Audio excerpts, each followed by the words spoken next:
Hey everyone, this is Assistant Professor Divya Vats. Welcome you all on the platform of Academic Panacea, जहां आपको मिलता है management, economics और commerce से related सभी प्रॉब्लम्स के सॉल्यूशन और इसके साथ ही साथ यूजीसी नेट एग्ज़ाम की फुल प्रिपरेशन गाइडलाइन। तो आज के लेक्चर सीरीज में आगे बढ़ते हुए हम बात करेंगे मैनेजरियल इकोनॉमिक्स की। हमने मैनेजरियल इकोनॉमिक्स के प्रीवियस लेक्चर में जनरल इंट्रोडक्शन और कुछ बेसिक कॉन्सेप्ट को समझा था। हमने प्रीवियस लेक्चर में जनरल मीनिंग ऑफ इकोनॉमिक्स को जाना था, इसके साथ ही साथ फैक्टर ऑफ प्रोडक्शन को समझा था, टाइप ऑफ इकोनॉमी को जाना था और कुछ बेसिक कॉन्सेप्ट्स को भी जाना था इकोनॉमिक्स में। और इसी सीरीज में आगे बढ़ते हुए आज के लेक्चर में हम डिस्कस करेंगे meaning, nature, significance of managerial economics. अगर हम बात करें तो ये आपके जो बीबीए, एमबीए, बीकॉम, एमकॉम के कोर्सेस हैं उसमें ये आपका काफ़ी इम्पोर्टेंट हो जाता है ये लेक्चर आपका। क्यों? क्योंकि आपके जो फर्स्ट यूनिट के क्वेश्चन आते हैं वो इसी से आते हैं। मैं आपको ड्यूरिंग द लेक्चर आपको बताऊंगी कि किस तरह के क्वेश्चन अगर शॉर्ट में होंगे तो आपको कैसे लिखना होगा, लॉन्ग में होगा तो कैसे लिखना होगा। इसके साथ ही साथ अगर हम नेट जेआरएफ और अदर कॉम्पिटिटिव एग्ज़ाम की बात करें तो उसके लिए भी ये यूनिट काफ़ी इम्पॉर्टेंट है। यहाँ से अगर कॉन्सेप्चुअल आपके डायरेक्ट क्वेश्चंस आते हैं तो ये यूनिट आपका काफ़ी ज़्यादा इम्पॉर्टेंट हो जाता है। तो इसे आप ध्यान से देखिए और चीज़ों को लर्न कीजिए और जहाँ भी कोई प्रॉब्लम हो तो कमेंट बॉक्स में अपने क्वेश्चंस या क्वेरी को आप कमेंट बॉक्स में लिखिए। मैं उसे पूरी अपने फुल एफर्ट्स के साथ आपको रिप्लाई करने की पूरी कोशिश करूँगी। और ऐसे ही और भी वीडियोस के लिए हमारे चैनल के साथ जुड़े रहें और please hit the subscribe button and also share this link among your friend and please like the video for my motivation. So let's get start. Definition of economics. यहाँ पे मैं कोई आपको स्टैंडर्ड जो डेफिनीशंस हैं उसकी बात नहीं कर रही हूँ। मुझे पता है कि आपके पास जो बुक्स होंगी उसमें होगा स्टैंडर्ड डेफिनीशन और इसके साथ ही साथ आपको इंटरनेट पे गूगल बाबा की दया से सारे स्टैंडर्ड डेफिनीशंस मिल जाएंगे। मैं यहाँ बेसिक आपको जो कॉन्सेप्ट है उसे समझाने की बात कर रही हूँ, क्योंकि किसी भी कॉम्पिटिटिव एग्ज़ाम में भी इसी तरह से आपको क्वेश्चंस पूछे जाते हैं कि ये इकोनॉमिस्ट जो हैं आपके किस सेगमेंट से रिलेटेड हैं या इनका जो डेफिनेशन है वो किसने कैसे दिया। और ऐसे भी अगर आप ऑन एन एवरेज बात कीजिए तो आपको बेसिक चीज़ों को कॉन्सेप्चुअल क्लियरिटी होना ज़्यादा ज़रूरी है। और आंसर लिखते समय अगर आपको स्टैंडर्ड डेफिनेशन पता है तभी आप इन्वर्टेड कॉमा और विथ कोट आप करिए इकोनॉमिस्ट का नाम देके, अदरवाइज आप ऐसे ही डेफिनेशन लिखिएगा। कभी भी गलत नाम के साथ गलत डेफिनेशन मत लिखिएगा। तो यहाँ हम बात करते हैं definition of economics. Adam Smith, we all know that Adam Smith is the father of economics. इनका जो डेफिनेशन है वो है economics is the study of wealth only. Adam Smith का कहना है कि इकोनॉमिक्स जहाँ हम सिर्फ वेल्थ यानी कि सिर्फ पैसे, रुपए पैसे की बात करें, इकोनॉमिक्स वही है। यहाँ इनका काफ़ी नैरो है, लेकिन ये क्लासिकल इकोनॉमिक्स थे और हम ये भी जाने हैं लास्ट वीडियो में कि इससे पहले जो भी चीज़ें थी काफ़ी अनसिस्टमैटिक थी। जो इकोनॉमिक्स है वो हमारा इवॉल्व हुआ है पॉलिटिकल साइंस से, और ये father of economics Adam Smith ने ही सबसे पहले इसे सिस्टमैटिक फॉर्म दिया है। और इनकी जो बुक है वो है wealth of Nations which was published in the year 1776। तो यहाँ पे एडम स्मिथ बताते हैं economics is the study of wealth, जहाँ रुपए पैसे की बात हो सिर्फ वही इकोनॉमिक्स है। इन्हीं को सपोर्ट करते हुए जेबी से, ये भी एक क्लासिकल इकोनॉमिस्ट हैं और ये भी सेम चीज़ को कहते हैं, the study of the law which govern wealth is known as economics. यहाँ पे जो सारे लॉज वेल्थ को गवर्न करे वही आपका इकोनॉमिक्स हो जाता है। इसके बाद अगर हम बात करें नेक्स्ट डेफिनेशन की तो एल्फ्रेड मार्शल ने दिया है। एल्फ्रेड मार्शल का जो आपका पर्सपेक्टिव था वो थोड़ा डिफरेंट था। इन्होंने कहा है economics is the study of wealth and welfare. इनके अकॉर्डिंग इकोनॉमिक्स जो है वो सिर्फ वेल्थ की स्टडी नहीं है, जहाँ सिर्फ मनी की बात हो, जहाँ सिर्फ रुपए पैसे की बात हो, वो इकोनॉमिक्स नहीं है। इसके साथ ही साथ वेलफेयर की भी बात हो, वो इकोनॉमिक्स है। इकोनॉमिक्स में सिर्फ प्रॉफिट सेंटर्ड नहीं होता है, इसके साथ साथ वेलफेयर की भी बात की जाती है। नेक्स्ट, एच.सी. पिगू, वो भी मार्शल को सपोर्ट करते हुए अपना डेफिनेशन दिए हैं। उनके according to Pigou, economics is the study of social welfare. इन्होंने वेल्थ की बात नहीं की है, इन्होंने कहा है जहाँ सोसाइटी की वेलफेयर हो, जहाँ पे आपके हाउस होल्ड्स के वेलफेयर की बात हो, ओवरऑल सोसाइटी के सारे सेगमेंट की, सारे एलिमेंट्स के वेलफेयर की बात हो, वो आपका इकोनॉमिक्स कहलाता है। देन फर्दर हम नेक्स्ट चलते हैं, हम नेक्स्ट मूव करते हैं। तो according to Robbins, economics is the study of scarcity of resources. ये एक इम्पॉर्टेंट है, स्केर्सिटी ऑफ रिसोर्सेज। रॉबिन्स ने सबसे पहले ये कॉन्सेप्ट पुट अप किया कि अभी तक सब बोल रहे थे वेल्थ है, वेलफेयर है, उसके बाद इन्होंने बताया स्केर्सिटी ऑफ रिसोर्सेज। अब ये आपके रॉबिन्स बताते हैं कि जो भी आपके पास रिसोर्सेज है वो सारे लिमिटेड हैं, स्केयर हैं, उनको एक लिमिट में ही आप यूज़ कर सकते हैं। तो यहाँ पे हमें उन स्केयर रिसोर्सेज, उन लिमिटेड रिसोर्सेज की स्टडी इकोनॉमिक्स में करेंगे कि उन्हें किस तरह से हम ऑप्टिमली यूटिलाइज करें, उनको किस तरह से बेस्ट यूटिलाइज करें कि हमें भी मैक्सिमम सेटिस्फेक्शन मिले, और इसके साथ ही साथ उन आइटम्स की, उन प्रोडक्ट्स की सस्टेनेबिलिटी भी मेंटेन हो सके, ताकि हमारी नेक्स्ट टू नेक्स्ट जनरेशन भी उसे अवेल कर सके, उसे कंज्यूम कर सके। तो इसकी बात हमारे रॉबिन्स ने ऐसा कॉन्सेप्ट दिया। उसके बाद पॉल शमुल्सन बोलते हैं, economics is the study of all accelerating economic activities. इन्होंने बोला कि इकोनॉमिक्स जो है वो इनका एरिया थोड़ा वाइडर हो गया। इन्होंने बताया कि वो सारी एक्टिविटीज़ जो कि आपकी इकोनॉमी को एक्सिलरेट करती है, उसे बूस्टअप करती है, वो सारा कुछ आपका इकोनॉमिक्स में स्टडी किया जाता है। तो ये आपके बेसिक कॉन्सेप्ट हो गए, बेसिक आपकी अंडरस्टैंडिंग के लिए। बाकी आपको स्टैंडर्ड डेफिनेशन मैं नोट्स जब प्रोवाइड करूँगी तो उसमें आपको पूरा स्टैंडर्ड डेफिनेशन के साथ दूंगी। ओके, अब आगे बढ़ते हैं। आगे हम बात करेंगे इकोनॉमिक्स।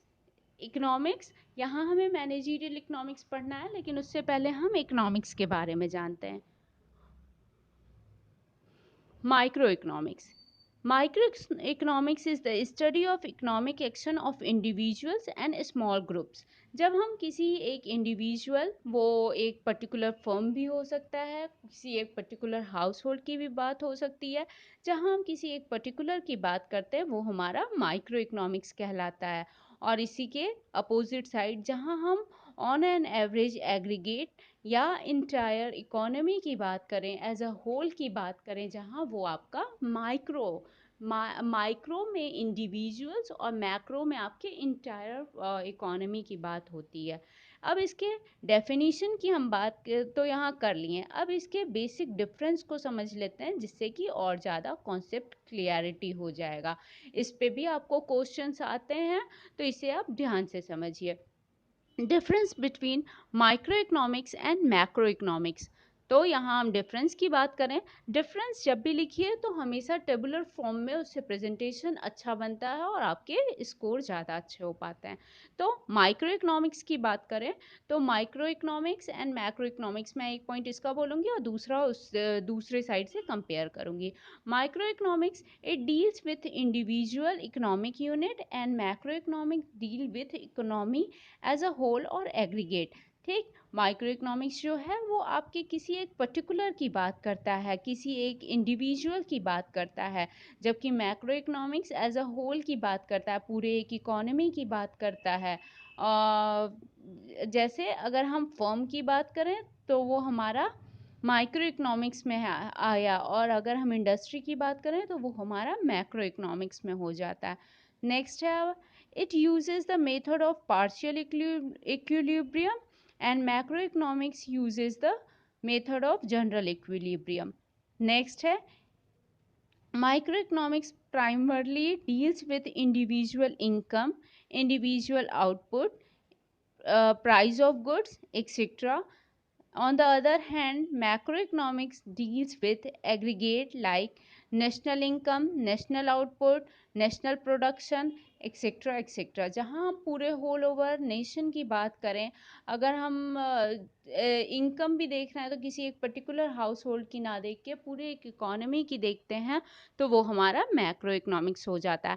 अब दोनों के ही कुछ एग्जाम्पल्स डिस्कस कर लेते हैं, क्या मतलब कौन कौन से एलिमेंट्स उसमें आएंगे। तो माइक्रो इकोनॉमिक्स में हमारा आता है particular firm, particular household, individuals income, individual industry, और इसके साथ ही साथ मैक्रो में आपका total employment, national income, total investment, total output, total demand and supply of the economy, या aggregate demand and supply of economy, etcetera etcetera. ये सब जहाँ आपकी बात होती है ये आपका मैक्रो इकोनॉमिक्स हो जाता है। तो ये आपका बेसिक डिफरेंस था, इससे क्वेश्चंस आपको आते हैं। अब इसके बाद हम बात करें मैनेजीरियल इकोनॉमिक्स की। अभी तक हम बात कर रहे थे इकोनॉमिक्स की, अब हम अपने बेसिक जो हमें पढ़ना है उस पे हम अपने पॉइंट पे आते हैं। Managerial economics is also known as business economics. हमारे जो कोर इकोनॉमिक्स हम पढ़ते हैं वो उसमें चीज़ें हम थ्योरेटिकल चीज़ें, कॉन्सेप्चुअल चीज़ें ज़्यादा पढ़ते हैं। और जबकि जब हम मैनेजीरियल इकोनॉमिक्स की बात करते हैं तो यहाँ जो हमारे कॉन्सेप्ट हैं इन्हें जब हम अप्लाइड फॉर्म में पढ़ते हैं कि चीज़ों को किस तरह से हम अप्लाई करेंगे, वहाँ हम थ्योरी पढ़ के आते हैं और यहाँ पे हम उसे प्रैक्टिकल लाइफ में एक बिजनेस में किस तरह से इम्प्लीमेंट करेंगे, कैसे उसका एप्लीकेशन होगा, क्या उसके रिजल्ट्स होंगे, उन्हीं थ्योरी को जब हम अप्लाइड फॉर्म में कन्वर्ट करते हैं, इम्प्लीमेंट करते हैं, तो वो हमारा वहाँ उसकी स्टडी आपकी मैनेजीरियल इकोनॉमिक्स हो जाती है। इसीलिए आपके जो प्रोफेशनल कोर्सेज होते हैं तो वहाँ पे हमारे फ्यूचर प्रोफेशनल्स को ये आपके पढ़ाया जाता है, इसीलिए आप सभी को भी ये पढ़ाया जा रहा है। जितने आपके प्रोफेशनल कोर्सेज होते हैं उसमें आपको मैनेजीरियल इकोनॉमिक्स। तो अब हम बात करें मैनेजीरियल इकोनॉमिक्स, तो managerial economics arises from two term, managerial and economics. Economics, optimum utilisation of scarce resources. ठीक, ये आपको क्लियर हो गया कि किसी भी लिमिटेड रिसोर्सेज को किस तरह से आप बेस्ट यूटिलाइज कर सकते हो। और मैनेजीरियल यानी कि किसी एक जो मैनेजमेंट आपका है, आप उस ऑर्गेनाइजेशन में किस तरह से सिस्टमैटिक फॉर्म में लिमिटेड रिसोर्सेज को यूज़ करोगे, ये आपका मैनेजीरियल इकोनॉमिक्स होगा। अब इसके हम डेफिनेशन की बात करें तो managerial economics seems as applied microeconomics. Microeconomics में क्या था, हम इंडिविजुअल्स की बात करते थे, तो उसी उसी को ये एक्सप्लेन करते हुए कह रहे हैं seems as applied microeconomics. It is defined as the discipline which deals with the application of economic theories and tools to find the optimum solution related to the problem। ठीक, तो यहाँ वो बताते हैं कि ये एक ऐसा आपका एक ऐसा स्ट्रीम है जहाँ पे कि आप थ्योरीज या इकोनॉमिक टूल्स को इम्प्लीमेंट करते हो आपके जो भी प्रॉब्लम्स हैं उनके सॉल्यूशन को पाने के लिए। तो ये आपका मैनेजीरियल इकोनॉमिक्स हो गया। अब अगर हम बात करें फर्दर नेचर और फीचर और कैरेक्टरिस्टिक्स ऑफ मैनेजीरियल इकोनॉमिक्स, ये एक इम्पॉर्टेंट क्वेश्चन है, आपके लॉन्ग और शॉर्ट दोनों ही तरह के क्वेश्चंस में ये पूछा जाता है। नेचर और फीचर्स और कैरेक्टरिस्टिक्स ऑफ मैनेजीरियल इकोनॉमिक्स। तो इसे आप पॉइंट वाइज ऐसे भी लिख सकते हो, और अगर आपको लॉन्ग में लिखना है या पॉइंट्स को एक्सप्लेन करना है तो आप इसे दो हेड बना के लिख सकते हो। ME stand for managerial economics. Managerial economics as a science and on the other hand managerial economics as an art। अब अगर हम कॉम्पिटिटिव एग्ज़ाम की बात करें तो उसमें भी ये आपका टॉपिक काफ़ी इंपॉर्टेंट हो जाता है, क्योंकि यहाँ पे कॉन्सेप्ट से क्वेश्चन पूछ लेता है, जैसे पॉजिटिव इकोनॉमिक्स क्या है, नॉर्मेटिव इकोनॉमिक्स क्या है, इस तरह से ये पूछता है। तो ये एक इम्पॉर्टेंट पॉइंट है हमारा। Managerial economics as a science पहले हम बात करेंगे, फिर एज अ आर्ट हम बात करेंगे। तो managerial economics as a science, systematic body of knowledge. Science क्या होता है, science is science where we learn about the systematic things. तो यहाँ भी हम सिस्टमैटिक बॉडी ऑफ नॉलेज की बात करते हैं। चीज़ें आपकी सारी थ्योरी, इकोनॉमिक टूल्स सारे कुछ सब आपके सिस्टमैटिक फॉर्म में दिए होते हैं कि ऐसी ऐसी कंडीशंस हैं, ऐसे ऐसे अजम्पशंस हैं, तो आप इस थ्योरी को इम्प्लीमेंट करेंगे या इस इकोनॉमिक टूल को आप इम्प्लीमेंट करेंगे।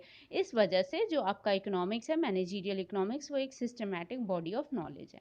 सेकेंड आ जाता है आपका पॉजिटिव वे ऑफ स्टडी या managerial economics is a positive science.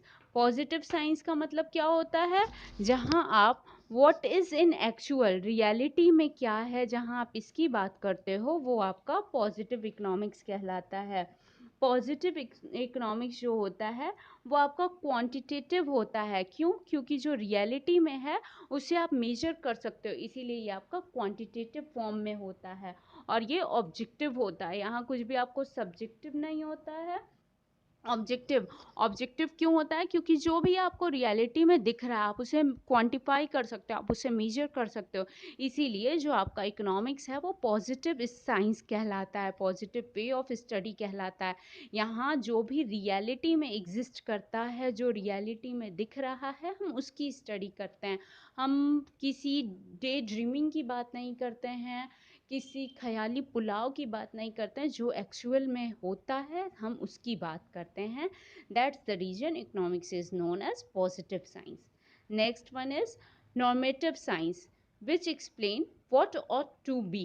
ठीक, नॉर्मेटिव साइंस आपका इकोनॉमिक्स कैसे है, यहाँ पे ये इकोनॉमिक्स आपका एक्सप्लेन करता है व्हाट ऑट टू बी, क्या होना चाहिए, क्या हमारी डिज़ायर सिचुएशन है, सोसाइटी को क्या सपोज करना चाहिए। जैसे आपकी जो बड़ी बड़ी कंपनीज हैं वो ट्रेंड एनालिसिस करके ही तो देखती है कि अब हमारी सोसाइटी को इस चीज़ की ज़रूरत है, या हमारी कंपनीज जो हैं वो अपने यहाँ R&D सेंटर रखती है, रिसर्च एंड डेवलपमेंट, जिससे कि वो कंज्यूमर की स्टडी करके फर्दर अपने प्रोडक्ट में इम्प्लीमेंटेशन लाता है।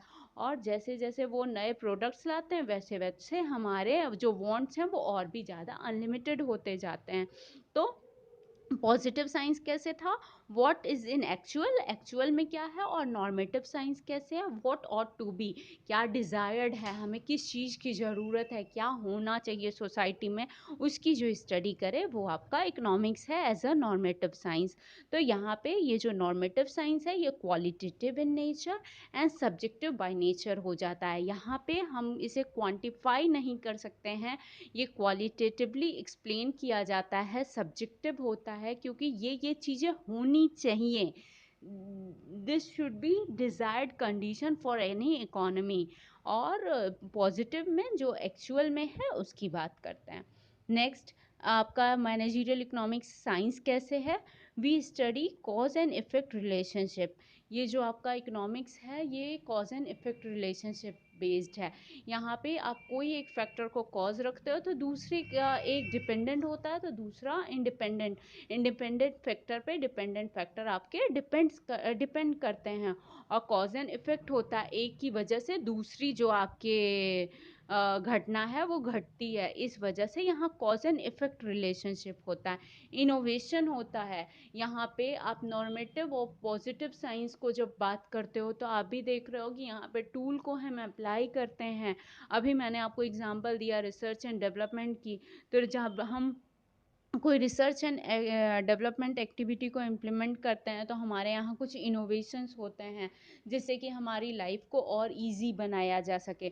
तो हमारे मैनेजरियल इकोनॉमिक साइंस कैसे है, क्योंकि यहाँ पे इनोवेशंस की बात होती है, एक्सपेरिमेंट एंड इनोवेशंस की बात होती है। और ये साइंस कैसे है, because this is universally acceptable. जो भी हमारे इकोनॉमिक थ्योरी हैं इन्हें हम यूनिवर्सली एक्सेप्ट करते हैं, ये यूनिवर्सली एप्लीकेबल होते हैं, इसलिए ये साइंस है हमारा।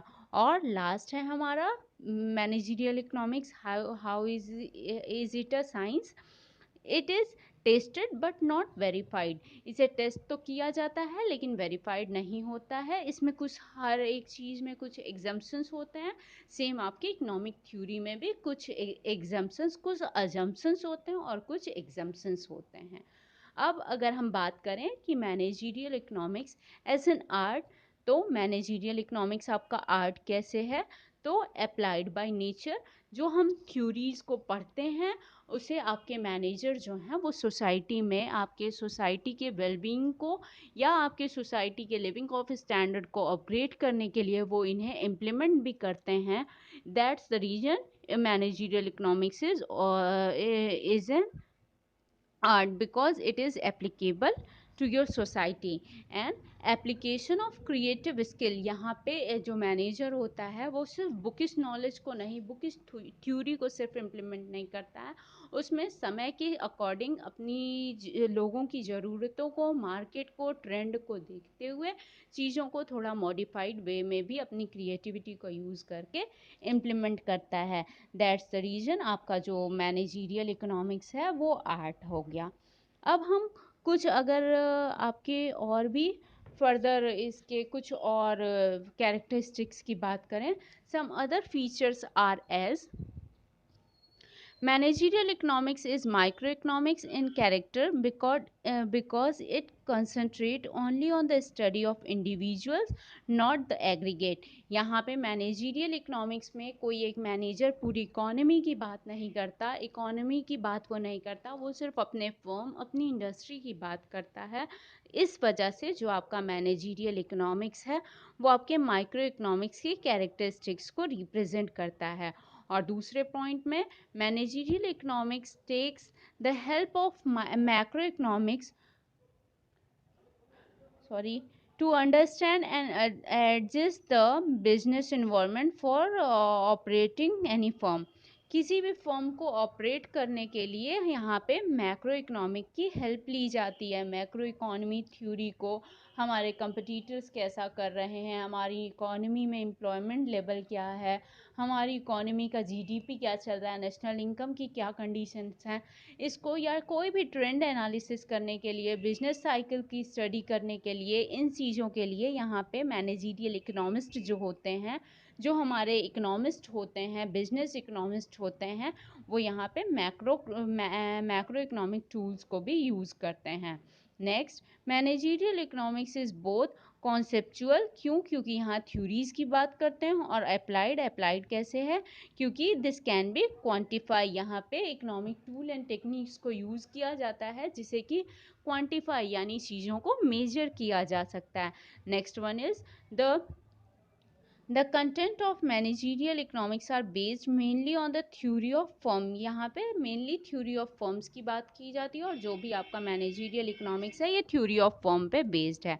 Next है आपका managerial economics help in proper management and wisely decision making. जो आपका managerial economics है ये चीज़ों को proper plan, organise, staffing, directing, controlling, forecasting, जो सारे आपके मैनेजरियल फंक्शंस होते हैं उसे इम्प्लीमेंट कराता है, उसे प्रॉपर वे में रन कराता है, और इसके साथ ही साथ वाइज डिसीजन मेकिंग में भी हेल्पफुल होता है. अब हम आगे बात करेंगे रोल और सिग्निफिकेंस और इम्पॉर्टेंस ऑफ मैनेजरियल इकोनॉमिक्स. अगर रोल भी हो तो इन्हीं पॉइंट्स को हम डिस्कस करेंगे, सिग्निफिकेंस की बात भी हो तो सेम पॉइंट्स, इम्पॉर्टेंस की बात भी हो तो सेम पॉइंट्स. ये आपका एक इम्पॉर्टेंट हो जाता है, लॉन्ग क्वेश्चन में आता है, तो इसे आपको हर पॉइंट को एक्सप्लेन करना होगा.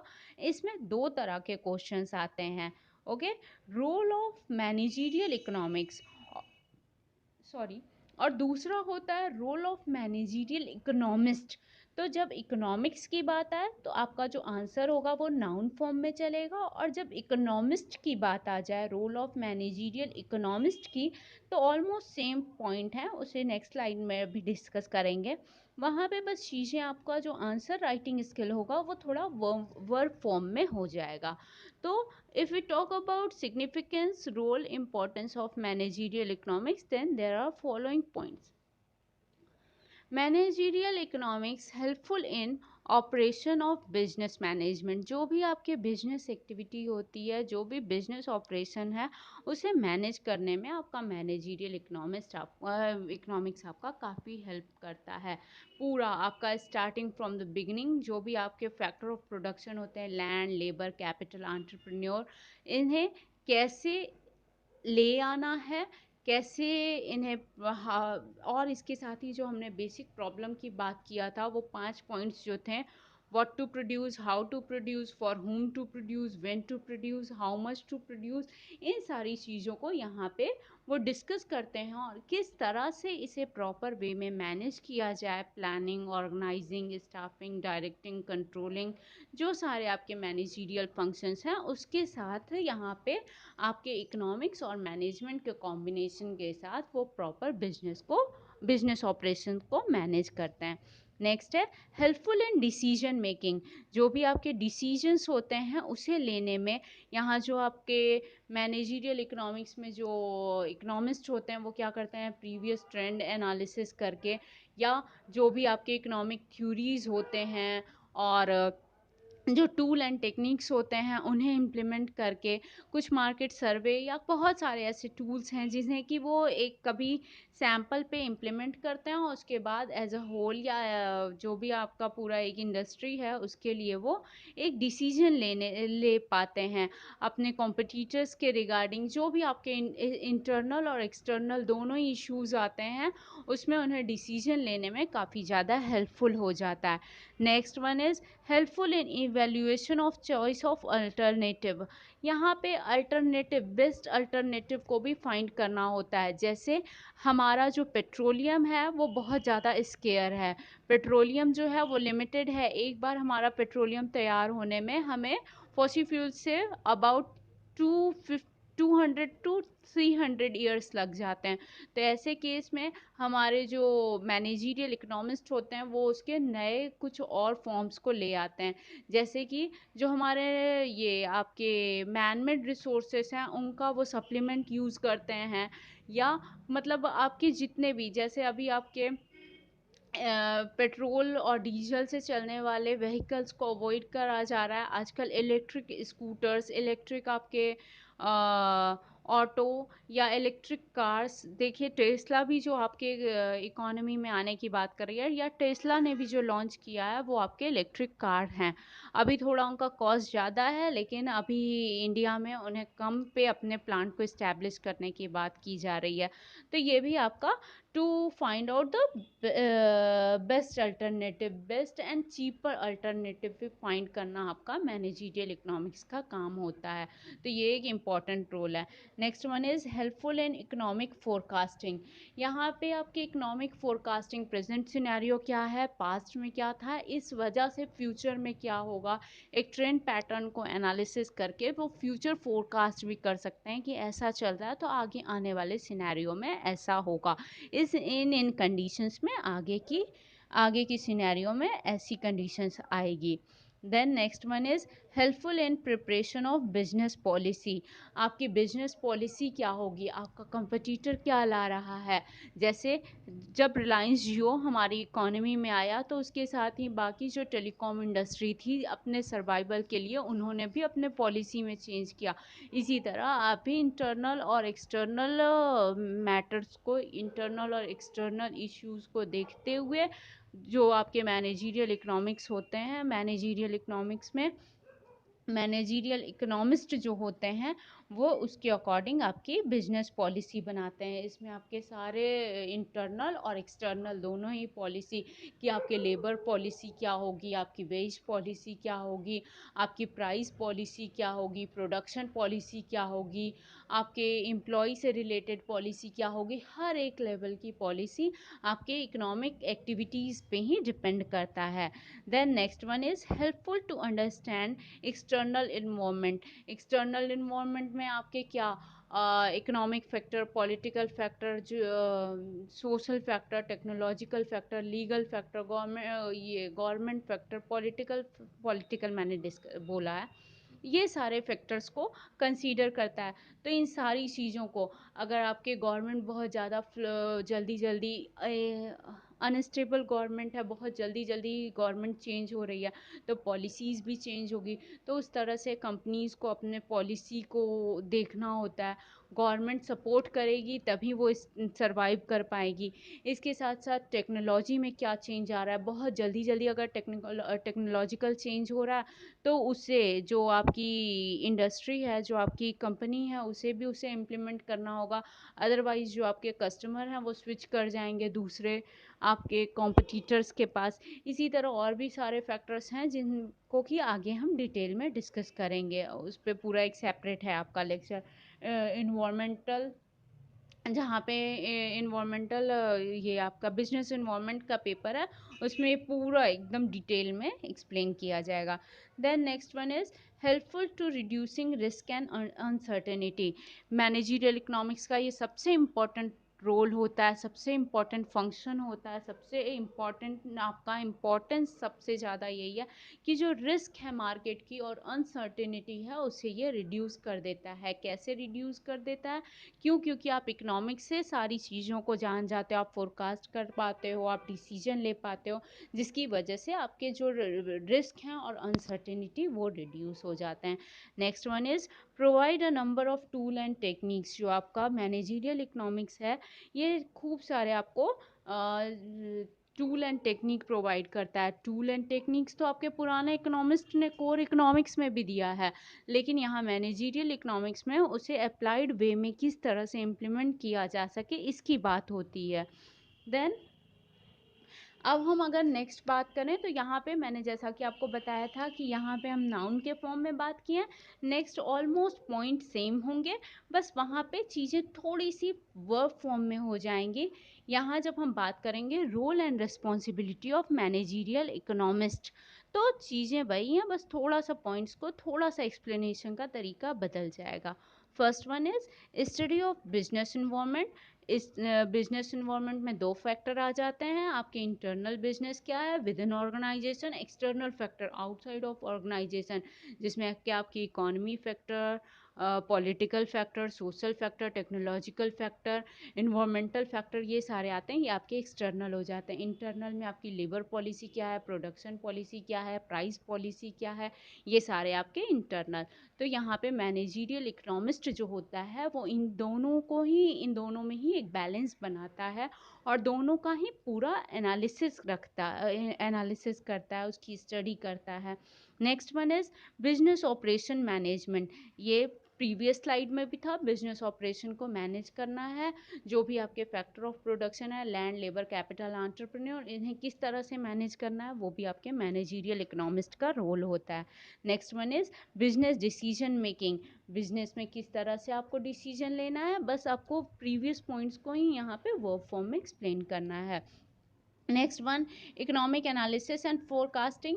आपकी इकोनॉमी में अभी क्या सिनेरियो चल रहा है, जैसे within last 2 years things are much much change and nothing can be predict because due to this COVID, आपके जो भी कोविड आउटब्रेक था उसकी वजह से आपकी चीज़ें बहुत ज़्यादा फ्लक्चुएट हुई। ऐसा कभी किसी ने प्रिडिक्ट नहीं किया था कि बिल्कुल लॉकडाउन हो जाएगा, लोगों के लाइफ स्टाइल बदल जाएगी। अब कोविड ने लोगों को सिखा दिया है optimum utilisation of scarce resources. वो बात अलग है कि लोग फिर अब पुराने ढर्रे पे आ रहे हैं, लेकिन यहाँ पे इकोनॉमिक एनालिसिस एंड फोरकास्टिंग करने के लिए आपके इकोनॉमिक जो मैनेजरियल इकोनॉमिस्ट होते हैं वो उसके एबल हो जाते हैं।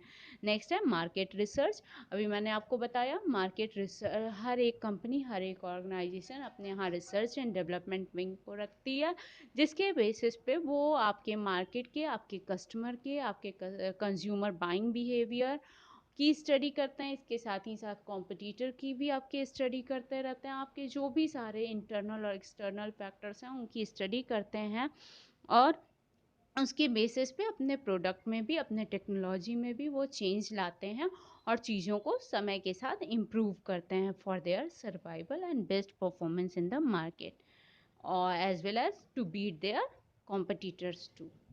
Next one is some special functions of managerial economist are capital formation। ये सारी चीज़ें डिसीजन मेकिंग, फोरकास्टिंग, प्लानिंग, ये सब अपनी जगह, आपका बिजनेस ऑपरेशन मैनेजमेंट वो सब अपनी जगह। इसके साथ ही साथ कैपिटल फॉर्मेशन, उन्हें कैपिटल कितना फॉर्म कर, कैपिटल जहाँ इन्वेस्ट कर रहे हैं, मैंने लास्ट बताया फोर फैक्टर ऑफ प्रोडक्शन में land, labour, capital, entrepreneur. Capital का आपका रिवॉर्ड क्या होता है? इंटरेस्ट। तो जहाँ भी वो कैपिटल इन्वेस्ट कर रहे हैं उससे उन्हें प्रॉपर इंटरेस्ट मिल रहा है, जितना वो अपना इन्वेस्ट कर रहे हैं उससे अच्छा रिटर्न मिल रहा है, ताकि उनका कैपिटल जो है वो तेज़ी से एक्सपेंड हो सके। कैपिटल उनका एक्सपेंड होगा तो उनके कैपिटल जितना ज़्यादा फॉर्म होगा उतना ज़्यादा वो इन्वेस्टमेंट करेंगे, और लॉन्ग टर्म में या शॉर्ट टर्म में उनका बिजनेस उतना तेज़ी से एक्सपेंड करेगा। Next one is sales forecasting. Sales forecasting कि कितना, what to produce, how to produce, for whom to produce, when to produce, how much to produce. इन सब के लिए आपके सेल्स फोरकास्टिंग के लिए इन पांचों पॉइंट्स का डीप एनालिसिस करना भी आपके मैनेजरियल इकोनॉमिस्ट का रोल होता है। Next one is production decision. Production कैसे करना है, again what to produce, how to produce, when to produce, for whom to produce, इन चीज़ों का एनालिसिस करेंगे।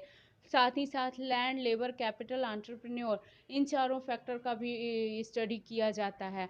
आपकी इकोनॉमी में क्या अवेलेबल है, लेबर इंटेंसिव अवेलेबल है या कैपिटल इंटेंसिव। अगर आप जनरली डेवलपिंग इकोनॉमी हो जहाँ की लेबर आपके चीपर रेट पे अवेलेबल है, तो कोई भी इकोनॉमिस्ट प्रेफर करेगा कि आपके वो जो स्टार्टिंग में जो एंटरप्रेन्योर है या जो आपका ऑर्गेनाइजेशन हेड है वो प्रेफर करेगा कि लेबर इंटेंसिव से ही चीज़ों को शुरू करे। लेकिन आपके जो कस्टमर्स की डिमांड होगी, जो कंज्यूमर्स की डिमांड होगी, वो टेक्नोलॉजिकल आइटम्स की होगी, तो मैनेजरियल इकोनॉमिस्ट उसमें लेबर इंटेंसिव और कैपिटल इंटेंसिव में एक बैलेंस बना के भी रखना उसका काम होता है। Next one is profit analysis. आपका लास्ट प्रॉफिट क्या था, आपका कॉम्पिटिटर कितना मार्केट शेयर होल्ड कर रहा है, आप किस स्ट्रैटेजी से अपने कॉम्पिटिटर को बीट कर सकते हैं, आप कैसे अपने कस्टमर को रिटेन करेंगे और साथ ही साथ नए को एक्वायर करेंगे, नए को अट्रैक्ट करेंगे। ये सारी चीज़ें भी आपको प्रॉफिट एनालिसिस में आता है। और last and most important, business cycle analysis. Business cycle में हम सब जानते हैं रिसेशन, बूम, डिप्रेशन, इन चीज़ों को अवॉइड करने के लिए मैनेजरियल इकोनॉमिस्ट रिस्पॉन्सिबल होता है। वो प्री प्लानिंग करता है कि अगर आपकी इकोनॉमी में रिसेशन आ रहा है तो वो उसे किस तरह से ओवरकम करेगा ताकि उसकी ऑर्गेनाइजेशन पे उसका कोई फ़र्क ना पड़े। तो ये सारे इंपॉर्टेंट फंक्शन हो जाते हैं आपके मैनेजरियल इकोनॉमिस्ट के। अब हम बात करते हैं अगर managerial economics and other discipline, ये आपके जनरली ये लॉन्ग क्वेश्चंस में ये भी पूछ लिया जाता है। तो managerial economics and other discipline, तो अदर डिसिप्लिन में फर्स्ट पॉइंट है managerial economics and traditional economics, जो आपका कोर इकोनॉमिक्स है। तो मैनेजरियल इकोनॉमिक्स यहाँ अप्लाइड वर्जन है, तो आपका जो कोर इकोनॉमिक्स है वो आपका थ्योरी वर्जन है। वहाँ से आपको थ्योरीज और टूल्स मिलते हैं जिनको कि आप मैनेजरियल इकोनॉमिक्स में अप्लाई करते हैं, यहाँ एप्लीकेशन फॉर्म में होता है। Next one is managerial economics and managerial accounting. Accounting में आपका सारा कुछ प्रॉफिट एनालिसिस, प्रोडक्शन एनालिसिस, ये आपके price analysis, wage policy analysis, staff, ये सारी चीज़ें आपके मैनेजरियल अकाउंटिंग में आ जाएगा। इसमें आपके कॉस्ट बजटिंग हो जाएगा, ये आपके वैल्यू एनालिसिस हो जाएगा, ये सारी चीज़ें आपके मैनेजरियल अकाउंटिंग जो कि आपके मैनेजरियल इकोनॉमिक्स में ज़रूरत पड़ता है। Next one is managerial economics जो है वो आपका ऑपरेशन रिसर्च, कैसे प्रोडक्शन करना है, किस तरीके को इम्प्लीमेंट करेंगे, इन सारी चीज़ों की भी स्टडी करता है। मैनेजरियल इकोनॉमिक्स में आप थ्योरी को, टूल को जब क्वांटिफाई करते हो, जब उसे मेजर करते हो, तो यहाँ आपको मैथ्स की भी ज़रूरत पड़ती है, मैथमेटिकल टूल्स को अभी आप इम्प्लीमेंट करते हो। तो इस तरह से आपका मैनेजरियल इकोनॉमिक्स और मैथमेटिक्स का भी रिलेशनशिप है। नेक्स्ट है मैनेजरियल इकोनॉमिक्स एंड स्टैट। अभी हम आगे से पढ़ेंगे भी, पूरा एक इसका अलग इकोनॉमिक्स का हेड है, पूरा अलग एक सेगमेंट है इकोनोमेट्रिक्स, जहाँ की आपके सारे ये स्टैटिस्टिक्स टूल को जब इकोनॉमिक्स में इम्प्लीमेंट किया जाता है तो वो आपका इकोनोमेट्रिक्स कहलाता है। ये पूरे आपको प्रोडक्शन को देखने में, या आपका जो पूरा क्वांटिटेटिव इकोनॉमिक्स का सेगमेंट है वो इसमें स्टडी किया जाता है। Next and last one is managerial economics and theory of decision making. ये सबसे इम्पॉर्टेंट हो जाता है कि मैनेजरियल इकोनॉमिक्स में कोई भी डिसीजन आपको लेना है, फोरकास्ट करना है, एनालिसिस करना है, उन सब के लिए आपको मैनेजरियल इकोनॉमिक्स और डिसीजन थ्योरी की ज़रूरत होती है। तो इसके साथ आज का हमारा लेक्चर यहीं ख़त्म होता है, और आगे ऐसे ही वीडियो पाने के लिए चैनल को सब्सक्राइब करें, अपने फ्रेंड्स के साथ इसे शेयर करें, बिकॉज शेयरिंग इज़ केयरिंग। और साथ ही साथ don't forget to hit the like button for my motivation. Thanks for watching, stay tune, stay connected.